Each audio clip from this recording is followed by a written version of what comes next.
قرآن کی ایک آیت کو بھی صحیح طریقے سے سمجھ لیں تو سارے شیعہ ہو جائیں. کیونکہ دنیا نے قرآن کو پڑھا ضرور ہے، مانا نہیں. تلاوت اور ہوتی ہے، عمل اور ہوتا ہے. پڑھنا اور ہوتا ہے، سمجھ کے ماننا اور ہوتا ہے. اب اللہ جو فرما رہا ہے کہ کونوا مع الصادقین، سچوں کے ساتھ رہ. تلاش کر کائنات میں سچے ہیں کون.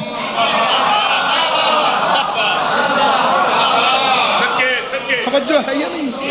میں جسے بات سمجھ آتی جائے وہ بے شک چپ کر کے بھی سنے دوبارے میں.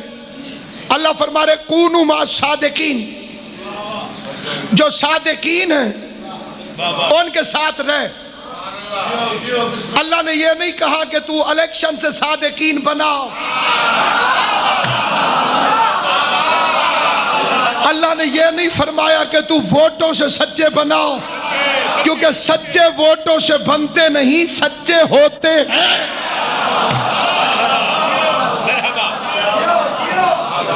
سچے بناؤ یہ نہیں کہو. جو سچے ہیں ان کے ساتھ رہ. کائنات تلاش کر کے بتائے کہ سچے ہیں کون.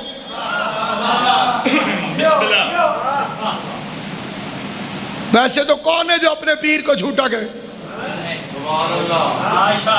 ایک مرید ایسا نہیں جو اپنے پیر کو جھوٹا کہے. ہر پیر کی خواہش ہے کہ مرید اس کی عزت کریں. ہر مرید چاہتا ہے کہ میرے پیر کی عزت ہو. لیکن ایک ہے دنیا، ایک ہے آخرت. قیامت بن کے بتا کہ سچا کون ہے. اور پھر ایک فکرہ اور بھی یاد رکھے، اللہ نے ایک آدھ سچے کی بات نہیں کی. صادقین تو نے الیکشن سے بھی بنایا تو ایک نام کا سچا بنایا. میرا فکرہ ضائع ہو گیا. تو نے الیکشن سے بھی بنایا تو ایک بنایا. یہاں صادقین چاہیے. اور جمع دلالت کرتا ہے 14 پر. تو کائنات کے وہ پیر تلاش کر، ہوں بھی 14 ہوں بھی سچے. سر نہیں ہلانا. اس طرح سے نہیں حمایت حق ہوتی. بس زیادہ سے زیادہ حمایت حق کی تکلیف اتنی ہے کہ آپ مجلس میں بولتے ہیں. کم از کم اس میں تو بندہ مخلص ہو کے بات کرے، جسے بات سمجھ آئے وہ گفتگو کرے. باقی سننے والوں پر کوئی مقدمہ نہیں ہوتا. سچوں کے ساتھ رہو. تلاش کر کائنات میں وہ سچے ہیں کون، جنہیں رحمان سچے کہے، جنہیں قرآن سچے کہے، جنہیں مصطفیٰ سچے کہے. مہربانی یہ دنیا میں سیکھو آل محمد کے حق میں بولنا. اس زبان کا کوئی فائدہ نہیں جو سڑکوں میں بولے اور مجلس میں نہ بولے. زبان کا حق تب ادا ہوگا جب علی کی حمایت میں بولو گے. میں کوئی بات غلط کروں بے شک چپ کر کائنات میں تلاش کر. اس گھر کے علاوہ کوئی گھر اپنے گھر سے نہیں. قبلہ اجازت جی اللہ کے قرآن سے عرض کر رہا ہوں. آؤ مالک سے پوچھواتا ہوں سچے کون ہیں. یہ جو 1.25 لاکھ نبی ہیں آدم علیہ السلام سے جناب عیسیٰ تک، بادشاہ شاہ جی ہیں وہ بھی سچے، لیکن ان 14 جیسے نہیں.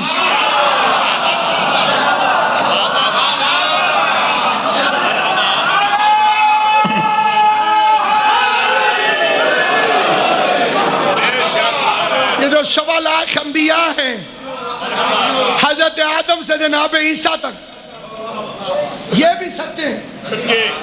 ٹھیک ہے جناب، سر نہیں ہلاؤں. یہ کون ہے؟ سچے، لیکن 14 جیسے نہیں. اللہ کا نبی ہے، نام جناب موسیٰ ہے. گلی سے گزر ہوا کلیم اللہ کا. ایک گھر میں شادی ہو رہی تھی. موسیٰ علیہ السلام نے فرمایا آج اس گھر میں شادی ہے، کل اس گھر میں فوتگی ہوگی، آؤ بسم اللہ، آج اس گھر میں شادی ہو رہی، کل میت ہوگی۔ موسیٰ علیہ السلام فرما کے چلے گئے، قدرتاً ایک مرید کا گزر ہوا جو کل والی بات میں سننے والوں میں شامل تھا۔ اس نے دیکھا کہ شادی تو ویسے کی ویسے ہو رہی ہے، فوتگی ہو ہی نہیں۔ وہ واپس آ کے موسیٰ سے لڑنے لگا۔ اس نے کہا تیری کل والی بات سچی نہیں نکلی، قیامت والی کیسے نکلے؟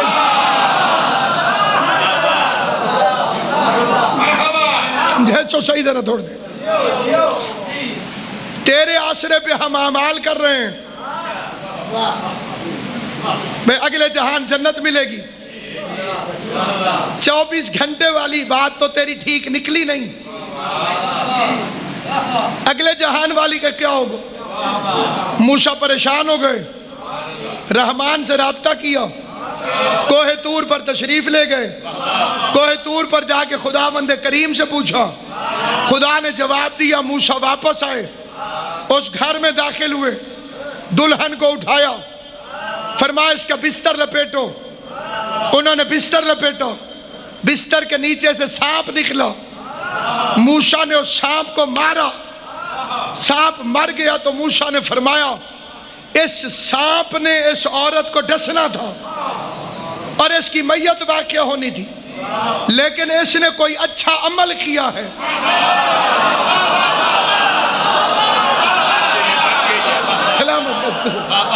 اس نے کوئی اچھا عمل کیا۔ موسیٰ علیہ السلام نے فرمایا بتا تو نے کیا کیا؟ اس نے کہا اللہ کے نبی میں تو ایک گناہگار سی عورت ہوں، میں نے تو کچھ نہیں کیا۔ فرمایا پھر بھی یاد کر، ہو سکتا ہے تو نے کوئی اچھا عمل کیا ہو۔ کہہ دیا جب میری ڈولی آئی تھی تو یہ سارے خوشیوں میں مصروف تھے، ڈک الباب ہوا، میں نے توجہ کی تو کوئی فقیر تھا، میں نے ایک روٹی اٹھا کے اس کے ہاتھ پہ رکھ دی۔ موسیٰ فرماتے ایک روٹی اللہ کی راہ میں نیک نیتی سے دینے کے بدلے کے طور پر اللہ نے 30 سال تیری عمر بڑھا دی۔ سلامت آباد و شاد آل محمد آپ کو سلامت۔ یہ جتنی اللہ نے زندگی عطا فرمائی ہے یہ کم بھی ہوتی ہے زیادہ بھی، زندگی زیادہ بھی ہوتی ہے اور کم بھی ہوتی ہے۔ جتنی جس بندے کی زندگی ہے وہ اتنی نہیں رہتی، اچھی باتوں سے بڑھ جاتی ہے۔ توجہ ہے میرا بچہ؟ یہ نہیں، اللہ تیری زندگی کرے، بس یہ بات کوئی یاد کر کے رکھ لے گا تو میری بخشش کے لیے ایک آسرا بن جائے گا۔ دو بھائی آپس میں لڑ پڑے، کون جی؟ بھائی آپس میں لڑ پڑے، پانچویں امام نے فرمایا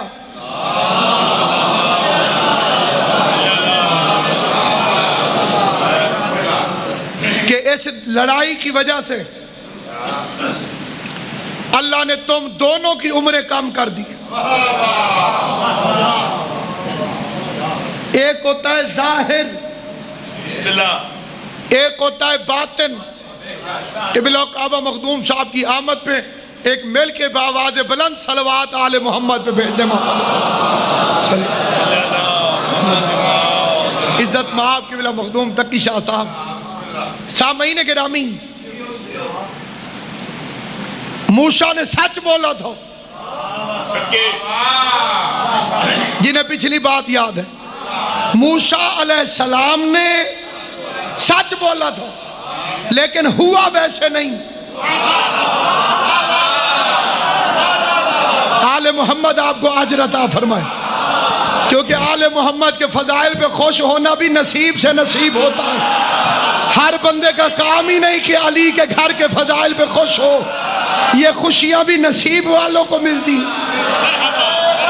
اللہ کا نبی ہے, اللہ کا نبی ہے, نام ہے حضرت شعیب علیہ السلام. خدا کے سامنے گڑ گڑایا, معبود میری امت پہ عذاب نازل فرماؤ. اللہ نے فرمایا تجھ سے پیار ہی بڑا ہے, تیرا کہنا ٹال نہیں سکتا. اپنی قوم کو کہہ دے تم پر بدھ والے دن عذاب آئے گا. کب آئے گا جی؟ بدھ والے دن عذاب آئے گا. یہ جن پہ عذاب آنا والا ہو اکثر بدھ والا دن کام آتا ہے. وہ جمعے کی نماز بھی بدھ والے دن پڑھنا شروع کر دیں.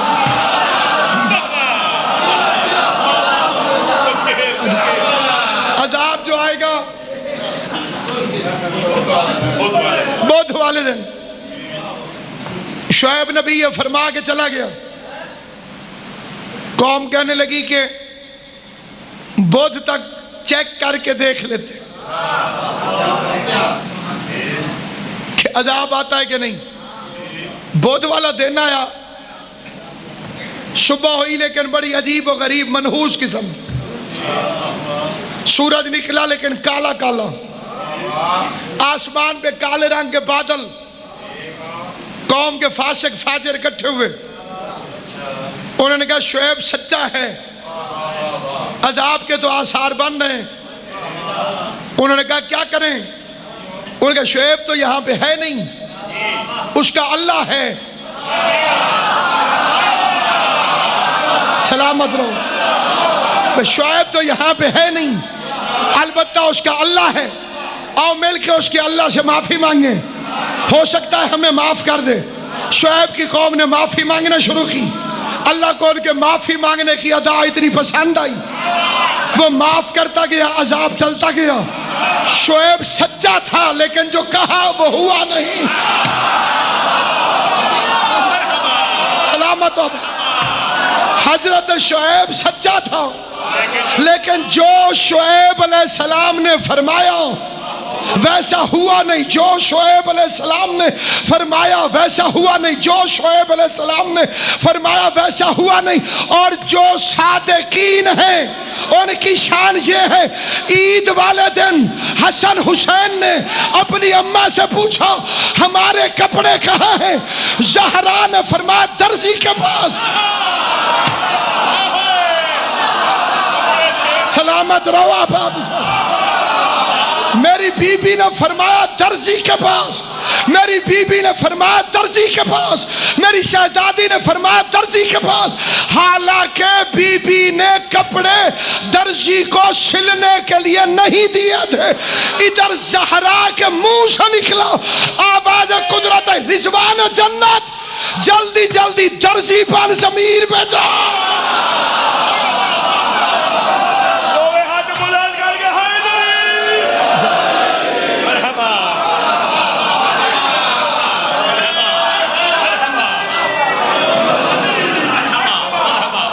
پر فرشتہ بن کے نہ جاؤ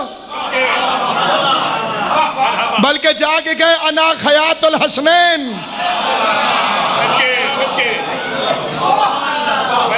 فکرے میں ایک فرق ہے, ایک ہوتا ہے درزی, اس سے کوئی بھی کپڑے سلوا سکتا ہے. اس نے اپنے آپ کو درزی نہیں کہا. ابراہیم کا مقام نہیں کہ اسے کرتا سلوائے. یہ ہے خیات الحسنین. یہ ایک حسن کا درزی ہے, دوسرا حسین کا درزی ہے. اس کے علاوہ کائنات میں یہ کسی کا درزی نہیں. اسی لیے اللہ فرماتے ہیں کونوا مع الصادقین, سچوں کے ساتھ رہو, سچوں کے ساتھ رہو. ایمان والوں سچوں کے ساتھ رہو. پتہ چلا ایمان والے اور ہیں, سچے اور ہیں. جو کلمہ پڑھ کے مسلمان ہو وہ ایمان والا تو ہو سکتا ہے, صادقین نہیں ہو سکتا. جو بیچارہ پہلے بت پوجتا رہا ہو, وہ کوئی بھی ہو, پہلے بت پوجتا رہا, پھر کلمہ پڑھ کے مسلمان ہو تو ایمان والا ہو سکتا ہے. جیسے ہی کلمہ پڑھے گا ایمان والا ہو جائے گا. جیسے ایمان والا ہوگا اللہ کا حکم ہے سچوں کے ساتھ رہو. سچے کو میدان میں چھوڑ کے بھاگنا نہیں.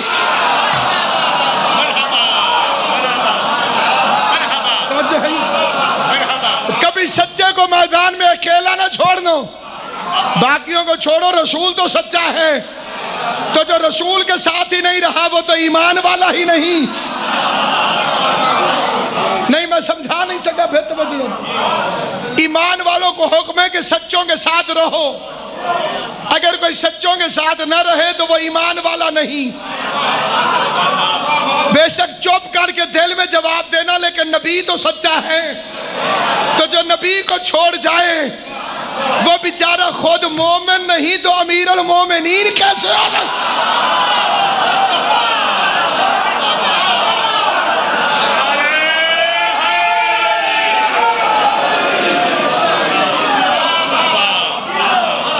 اس لیے ہمارا دعویٰ ہے کہ آج تک کسی صحابی نے رسول کو میدان میں اکیلا نہیں چھوڑا.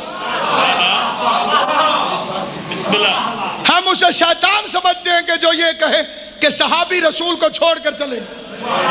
یہ فتنہ پردازوں کی سازش ہے اور مسلمان اس کا شکار نہیں ہو سکتے. یہ کسی بے غیرت نے کہا ہوگا کہ صحابی نبی کو چھوڑ کر چلے گئے. نبی کو صحابی چھوڑ کر نہیں گئے تھے, منافق چھوڑ کر گئے.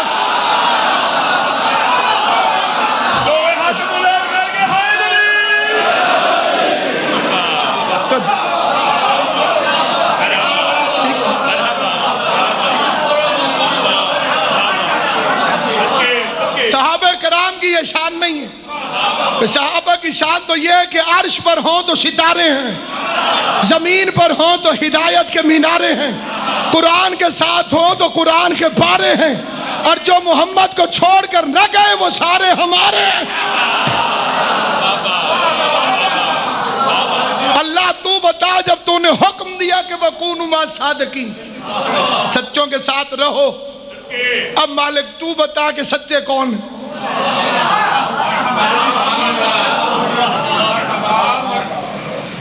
آپس کی ایک بات عرض کرنا چاہتا ہوں. 5 حکم ہیں, 5. پہلا حکم ہے یا ایھا الذین آمنوا اتقوا اللہ وابتغوا الیہ الوسیلہ. اللہ فرماتا ہے وسیلہ تلاش کرو. ادھر توجہ نہ سماج. پہلا حکم قرآنی کیا ہے؟ وسیلہ تلاش کرو.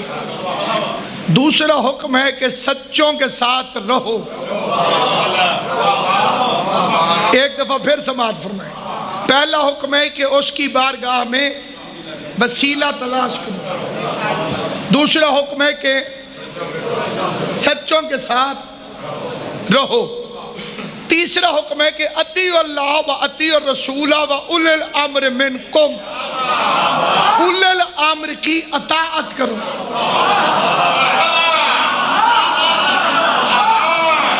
جو سوئے ہوئے ہیں اللہ جگائے گا. اولی الامر کی اطاعت کرو. پھر دوہراتا ہوں, سچوں کے ساتھ رہو, وسیلہ تلاش کرو. وسیلہ بناؤ نہیں,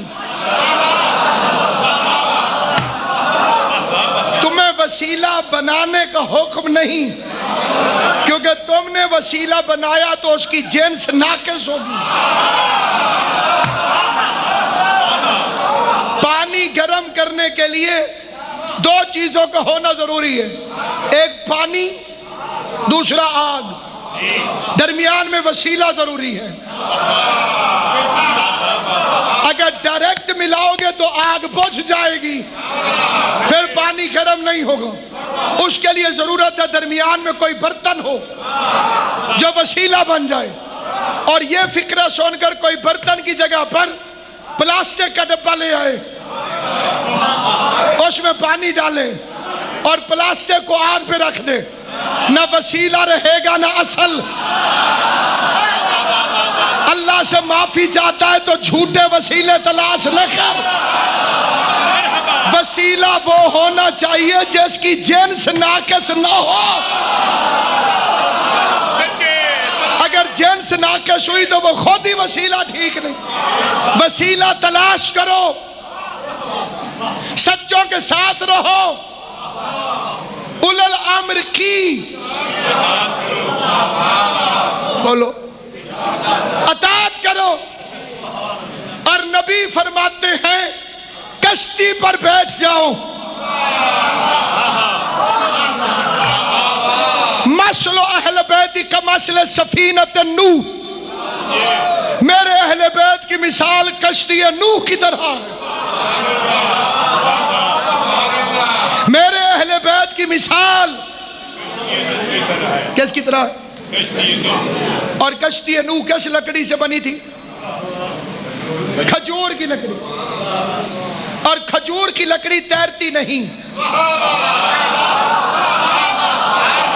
جو سمجھدار ہیں وہ میرے ساتھ بولیں گے، جنہیں سمجھ نہیں آئی وہ بے شک تجربہ کر کے دیکھ لیں. کھجور کی لکڑی وہ پانی میں رکھو ڈوب جاتی کیونکہ اس کے ٹیشوز میں فاصلہ زیادہ ہے. پتہ چلا اللہ نے کھجور کی لکڑی سے تیرنے کی صلاحیت کو چھین لیا کہ کہیں کوئی ملا کھجور کی لکڑی کی کشتی بنا کر یہ بکواس نہ کر دے کہ یہ کشتی نوح کی کشتی کی طرح ہے.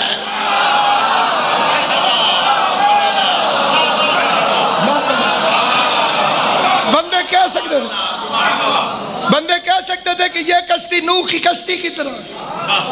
اللہ نے لکڑی سے صلاحیت چھین دی. کشتی پر سوار ہو جاؤ، اولو الامر کی اطاعت کرو، وسیلہ تلاش کرو، اولو الامر کی اطاعت کرو، سچوں کے ساتھ رہو. یہ سارے ایک ہی چیز کے نام ہیں. جو کشتی ہیں وہی اولو الامر ہے. جو اولو الامر ہیں وہ صادقین ہیں. اگر یہ صادقین نہ ہوتے تو نبی کو اللہ کیوں فرماتا فَمَنْ حَاجَّكَ فِيهِ مِنْ بَعْدِ مَا جَاءَكَ مِنَ الْعِلْمِ فَقُلْ تَعَالُوا نَدْعُوا أَبْنَاءَنَا وَأَبْنَاءَكُمْ وَنِسَاءَنَا وَنِسَاءَكُمْ وَأَنفُسَنَا وَأَنفُسَكُمْ. میرے حبیب میں نے قرآن مجید میں حکم دیا ہے کہ سچوں کے ساتھ رہو. اگر میں سچوں کی تصویریں نہ دکھاؤں تو تبلیغ ادھوری رہ جائے گی. کائنات کو بلاؤ، کائنات کے سامنے پنجتن کو دکھا کے بتا کہ جو ان کے مقابلے پہ آئے وہ جھوٹا.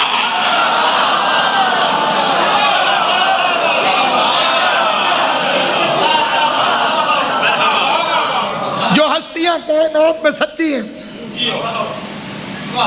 وہ اہل بیت ہیں. ان کے ساتھ رہو.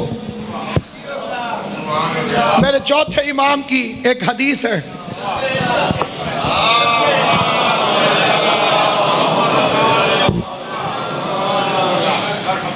اور اسی لیے میرے چوتھے امام نے فرمایا کہ چوتھے امام کا جو دین پر احسان ہے وہ یہ ہے کہ تبلیغ کی ایسی فصل تیار کی کہ لوگوں نے چھٹے امام کی گفتگو کو سننا شروع کر دیا. چوتھا امام محنت نہ کرتا تو پانچویں اور چھٹے امام کی گفتگو کون سن دو. امام ہمارے 12 ہیں لیکن ہم کہلواتے ہیں جعفری. کیا کہلواتے ہیں جناب؟ جعفری. علامہ حسن زیدی صاحب کے بلا کا بڑا شور آفاق فکر ہے. وہ فرماتے تھے اس لقب کا لطف آئے گا پل صراط پر جب فرشتے ہر ایک کو پکڑتے جائیں گے اور ہمیں دیکھتے ہی کہیں گے جعفری ہے، جعفری ہے. یہ سمجھ آئے وہ میرے ساتھ ہو. ہر ایک کو پکڑتے جائیں گے اور جب ہمارے کاغذ دیکھیں گے اور انہیں پتہ چلے گا کہ یہ جعفری ہے تو کہیں گے تو جا.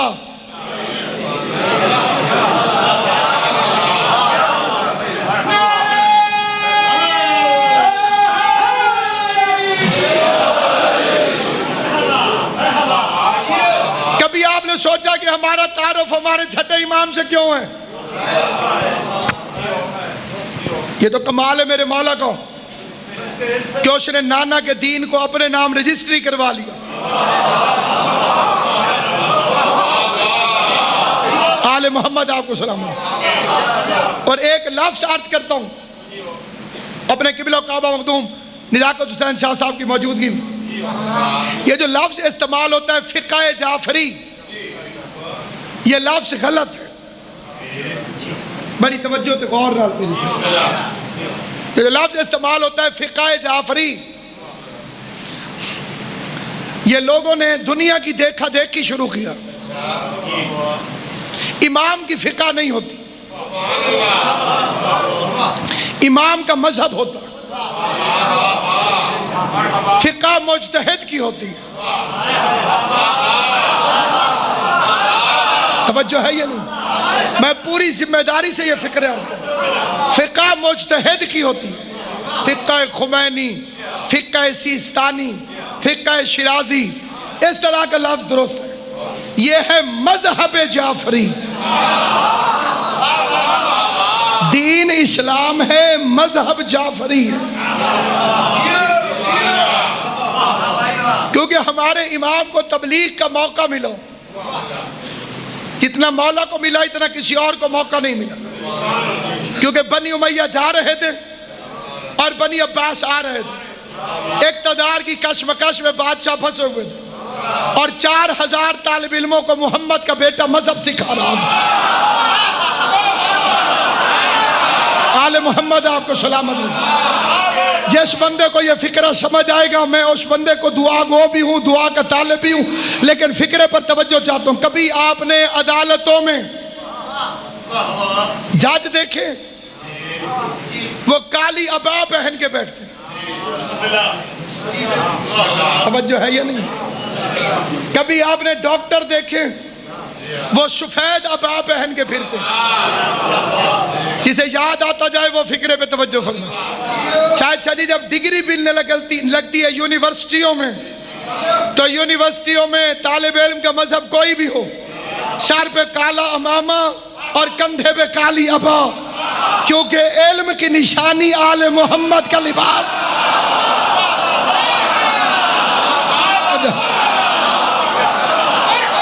علم کی علامت آل محمد کا لباس ہے۔ کیمسٹری کا امام جابر ابن حیان میرے چھٹے امام کا شاگرد، طب کا امام ابو علی سینا میرے چھٹے امام کا شاگرد، البیرونی میرے چھٹے امام کا شاگرد۔ علم کے وہ سرچشمے، علم کے وہ چشمے میرے مولا نے اس انداز سے ایک بڑا دنیا کے اندر موجود فکرہ ہے، اور فکرے پہ توجہ چاہتا ہوں، اور یہ فکرہ ہے مغربی دنیا میں بڑا شہرت یافتہ۔ وہ کہتے ہیں کہ ہم پہلے بندر تھے،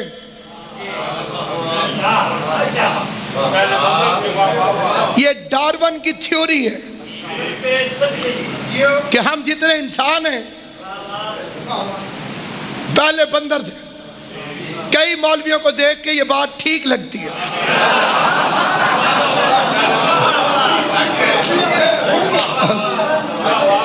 اس نے کہا جی ہم پہلے بندر تھے، ترقی کر کے انسان بنے۔ یہ جتنے کالج یونیورسٹی کے حضرات ہیں وہ اس تھیوری سے واقف ہیں کہ انسان پہلے بندر ہوتا تھا، جنگلوں میں پھرتا تھا، پیڑوں پہ رہتا تھا، پھر اس نے ترقی کی، انسان بن گیا۔ تمہارے میرے چھٹے امام کی خدمت میں بندہ آیا، اس نے مولا لوگ کہتے ہیں کہ ہم پہلے بندر تھے، ترقی کر کے انسان بنے ہیں۔ ایک فکرے میں کائنات کے بادشاہ نے فکرہ کہا ہے، جا کے کالجوں میں یونیورسٹیوں میں فخر کے ساتھ صادق آل محمد کے فکرے کو بیان کرنا، اور پھر دیکھنا کہ کائنات کا علم کتنا نیچا ہے میرے مولا کے سامنے۔ امام نے فرمایا جا کے ان لوگوں سے کہہ دے کہ بندر ترقی کر کے انسان نہیں بنا، انسان کو سزا ملی تو بندر بنا دیا گیا۔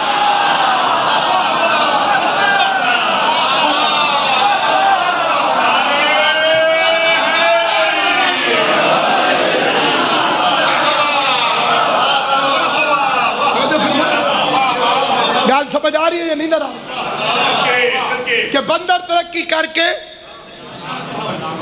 انسان نہیں بنو. ایک مل کے صلوات پڑھے محمد و اہل بیت محمد.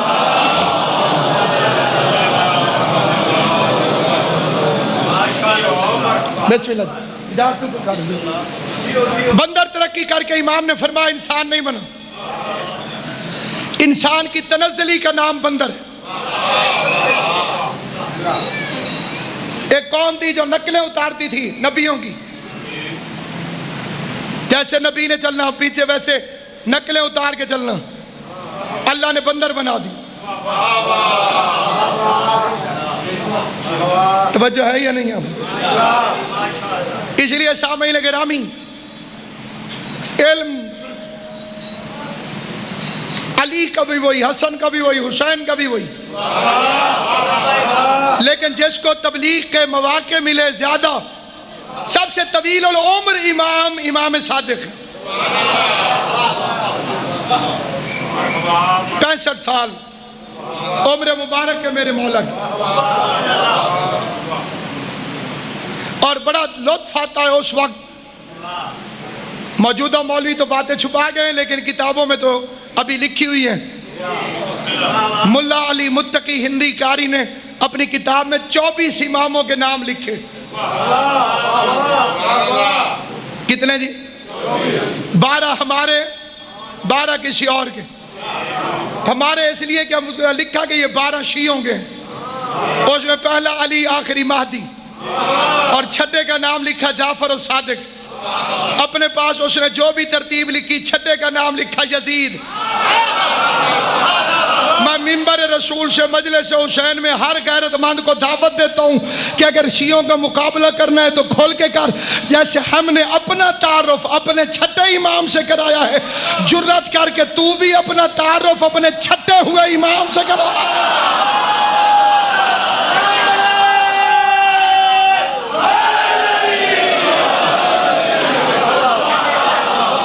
ہم نے اپنا تعارف کرایا اپنے چھٹے امام سے.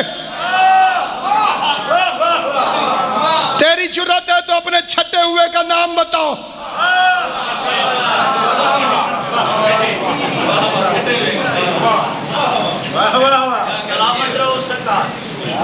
اس لیے سامعین گرامی قدر، اصل میں مذہب یہ تشکیل دیے گئے کہ جعفر الصادق کی مخالفت کرو.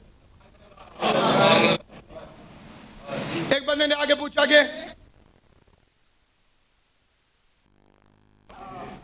فرمایا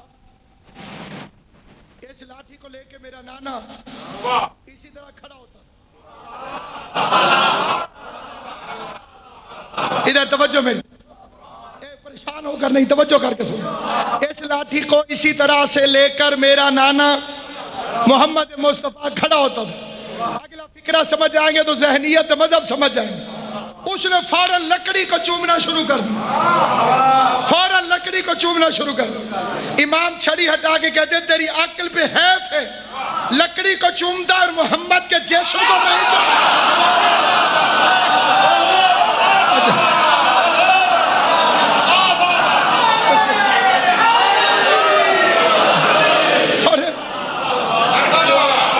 یہ تو لکڑی ہے، یہ تو لکڑی ہے، اور تیرے سامنے خود جسم محمد کھڑا ہے. لحموں کا لحمی، اولنا محمد وآخرنا محمد وآوسطنا محمد وکلنا.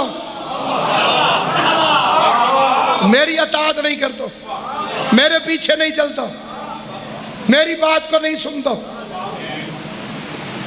اس لیے سامعین گرامی اگر دنیا ان کی مخالفت نہ کرتی، ان کے مقابلے پر نہ آتی، تو آج اسلام میں خوشیاں ہوتی، آل محمد کے جنازے نہ ہوتے. تم حکومتیں کرتے رہے اور وارثوں کی قبروں پہ بلڈوزر چلا دیے گئے.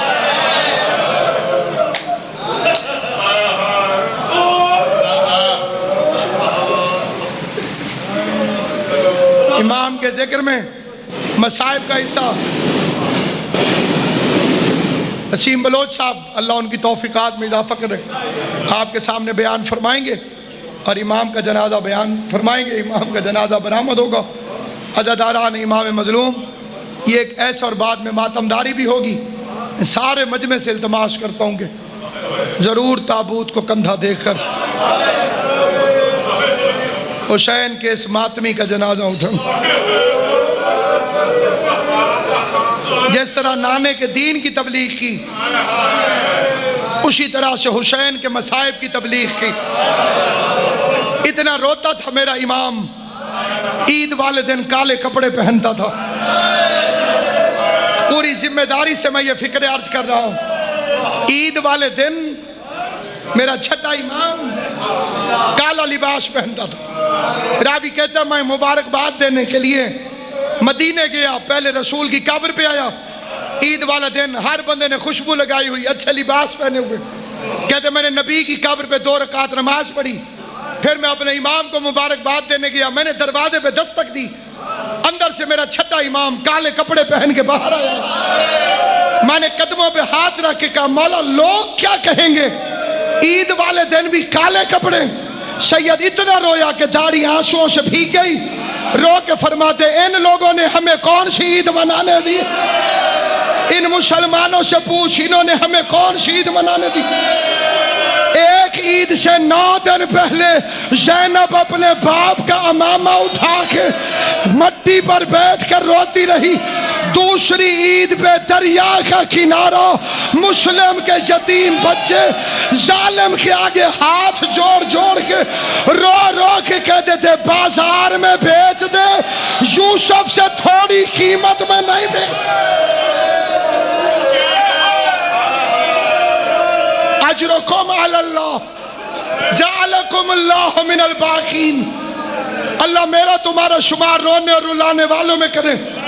جو غریب کے غم میں روتے ہو، حسین کی ماں تمہیں دنیا کے کسی غم میں نہ رلائے۔ کئی بندے اس بات پر ضد کرتے ہیں کہ جی عید کیوں نہیں؟ صغیر شاہ جی 3 مہینے عید سے پہلے بھی اگر کسی کے گھر میں فوتگی ہو جائے،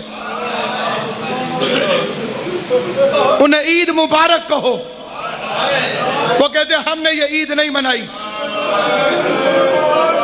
ہمارے گھر فوتگی ہو گئی تھی۔ اللہ تمہیں سلامت رکھے، اللہ تمہیں رزق کی برکت دے جو غریب کو روتے ہو۔ عید منا لیکن ویسے منا جیسے پردیس میں زینب نے منائی ہے۔ اللہ تیری ہائے قبول کرے۔ عید منا لیکن ویسے منا جیسے حسن حسین نے منائی ہے۔ عزاداران امام مظلوم، سوال کرو علماء سے کس طرح سے زینب نے بابا کی شہادت کے بعد رمضان والی عید منائی۔ کوفے کا شہر، زینب عالیہ کالے کپڑے، مٹی پر ملکہ تطہیر، بابا کا ماتم کرتے ہوئے کبھی مٹی اٹھا کے سر میں ڈالتی ہے، کبھی منہ پہ ماتم کرتی ہے۔ حسن حسین بی بی زینب کے قریب آئے، دونوں بھائیوں نے التماس کیا زینب عالیہ بابا کے بعد پہلی عید ہے، ہم التماس کرتے ہیں جیسے تو عید والے دن بابا سے فرمائش کرتی تھی، آج حسن پہ کوئی فرمائش کر، میں تیری فرمائش پوری کروں۔ امام حسن نے رو کے کہا پہلے وعدہ کرو۔ زینب کہتی ہے اگر میں فرمائش کروں میری فرمائش خالی تو نہیں لوٹاؤ گے؟ رو کے کہتے زینب تو حکم تو کر، میں علی کی جگہ پہ علی ہوں، تو حکم کرے گی میں پورا کروں گا۔ فکرہ سننا، یا زینب عالیہ نے ایک بازو حسن کے گلے میں ڈالا، دوسرا حسین کے گلے میں، رو کے کہہ دیا پھر یتیم ہو کے سوال کرتی ہوں غازی سے کہو عباس علی کے کپڑے پہنے، ہو بہو بابا کی طرح چلتا ہوا غازی اس جگہ پہ بیٹھے جہاں میرا بابا بیٹھتا تھا۔ آج بابا بن کے عباس مسند پہ بیٹھے، حسن تو دائیں کھڑا ہو، حسین تو بائیں کھڑا ہو، میں بابا سمجھ کے غازی سے عید مانگ۔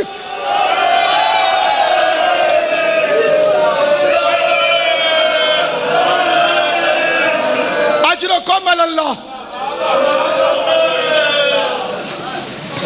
عباس سے کہو بابا کا لباس پہنے،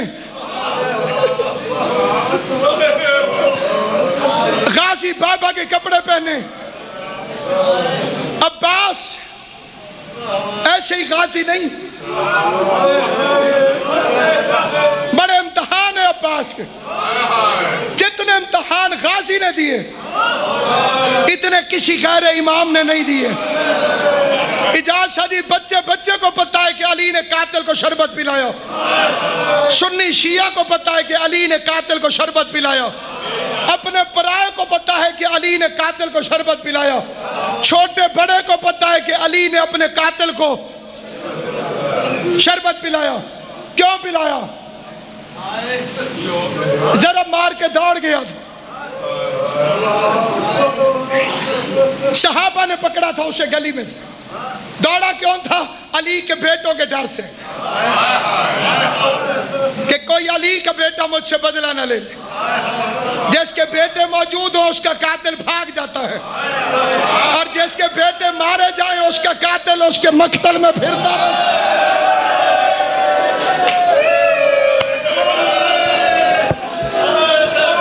حسن حسین کے ڈر سے ابن ملجم بھاگ گیا، سکینہ کی مظلومیت کے ڈر سے کوئی نہیں بھاگا، سکینہ کے سامنے شمر لاشوں کے درمیان کھڑا رہا، جب اس کو پکڑ کے لائے کسی نے تھپڑ مارا، کسی نے علی کے قاتل کو گھوسا مارا، کسی نے اپنا گھوسا مارا، کسی نے تلوار کا الٹا طرف مارا۔ جب مار کھاتا ہوا علی کا قاتل علی کے سامنے آیا، یہ غازی کا علم ہے۔ قبلہ نزاکت شاہ صاحب تشریف فرمائے، جتنے سادات بیٹھے ان کے سامنے فکر عرض کے تو مار کھاتا ہوا ادھر علی کا قاتل پہنچا، ادھر علی کی بیٹیوں نے شربت بنا کے بھیجا۔ بابا حبیب شاہ جی شربت علی کے سامنے کرتے، علی نے فرمایا مجھے نہ پلاؤ، میرا قاتل زیادہ پریشان ہے، یہ شربت اسے پلاؤ۔ جس وقت نام آیا نا کہ قاتل کو شربت پلاؤ، میں قسم کھاتا ہوں میں نے اپنی آنکھوں سے پڑھا ہے، بڑے بڑے علی کے وفادار گردن جھکا کے پیچھے ہٹ گئے۔ تو کریم ہے علی، میں کریم نہیں، تیرے قاتل کو تو شربت پلا سکتا ہے لیکن مولا میں تیرے قاتل کو شربت نہیں پلا سکتا۔ جب علی نے دیکھا ساری مسجد کی گردن جھک گئی ہے، علی نے دونوں ہاتھ رکھے ہوئے تھے سر پہ، نگاہیں اٹھا کے علی نے غازی کو دیکھا، آواز دے کے کہتے عباس میرے قاتل کو شربت پلا۔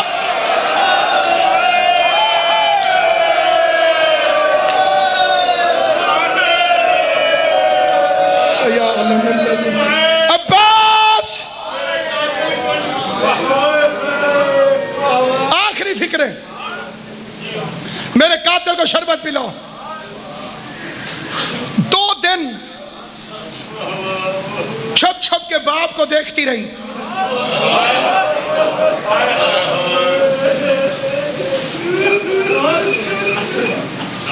اس وقت سامنے آتی تھی جب علی کی آنکھیں بند ہوتی تھی، عباس سے پوچھتی تھی بابا کی آنکھیں کھلی ہیں کہ بند؟ پردے کے باہر سے غازی بتاتا اب بابا آرام کر رہا، سامنے آ کے چہرہ دیکھنے میں آخری دن سامنے آ کے بیٹھی، علی دھاڑے مار کے رویا،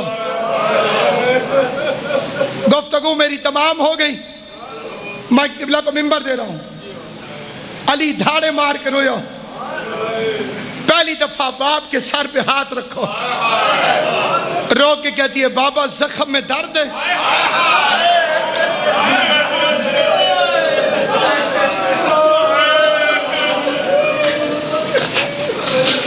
بابا زخم میں درد ہے؟ آواز زینب میں زخم کی وجہ سے تو نہیں رو رہا، آواز ہے میرا شاہ مردان بابا پھر رونے کی وجہ کیا ہے؟ آواز ہے اس وقت کو یاد کر کے رو رہا ہوں، آج میرے سامنے تو پردہ کر رہی ہے، کل تیرے سر پہ چادر نہیں ہوگی، شرابی شراب پی رہا ہو۔ اللہ تمہاری ہائے قبول کرے۔ حسین کی ماں تمہیں دنیا کے کسی غم میں نہ رلائے، جو غریب کو روتے ہو حسین کی ماں تمہیں دنیا کے کسی غم میں نہ رلائے۔ علی فرماتے میرے سامنے شرم کرتی ہے، کل شرابی کا دربار ہوگا، مجمع عام ہوگا، تیرے سر پہ چادر نہیں ہوگی، تیرے ہاتھوں میں ہاتھ کڑیاں ہوں گی، تیرے بال کھلے ہوں گے۔ اس وقت زینب رو کے کہتی ہے بابا میں دربار میں جانے سے پہلے مر نہیں جاؤں گی، میں دربار میں کیسے جاؤں گی؟ سید رو کے کہتے فکر نہ کر، میں تیرے ساتھ آؤں گا۔ بس عزادارو، علی کی بیٹی 16 ربیع الاول کو کتے کے دربار کے دروازے پر آئی۔ سید سجاد کہتے میرا بدن کانپنے لگا، میرے دل میں آواز ہے یہ زینب ہے، کیسے شرابی کے دربار میں جائے گی؟ یہ علی کی بیٹی کی آواز ہے سجاد گھبرانا نہیں، میں ساتھ ہوں۔ بس یہ کہہ کہ زینب کانپتی ہوئی زمین پہ بیٹھی اور اٹھ کے کہتی السلام علیکہ یا امیر المومنین۔ سجاد نے پوچھا میرے دادا کو سلام کیوں کیا؟ آواز ہے سجاد نجف سے میرا بابا علی میری مدد کرنے کے لیے آ گیا۔ اس وقت سکینہ قریب آئی، دادا کا ہاتھ پکڑا، رو کے کہتی ہے معاف کرنا دادا، آج پتہ چلا بیٹیاں ہمیشہ اپنی پیاری ہوتی ہے۔ اپنی بیٹی کو دربار جاتے دیکھا، نجف چھوڑ کر آ گئے، اور میں جو سر پہ قرآن رکھ کے رو رو کے بلاتی رہی بابا جلدی آ، میرا بابا 3 دن کا بھوکا پیاسا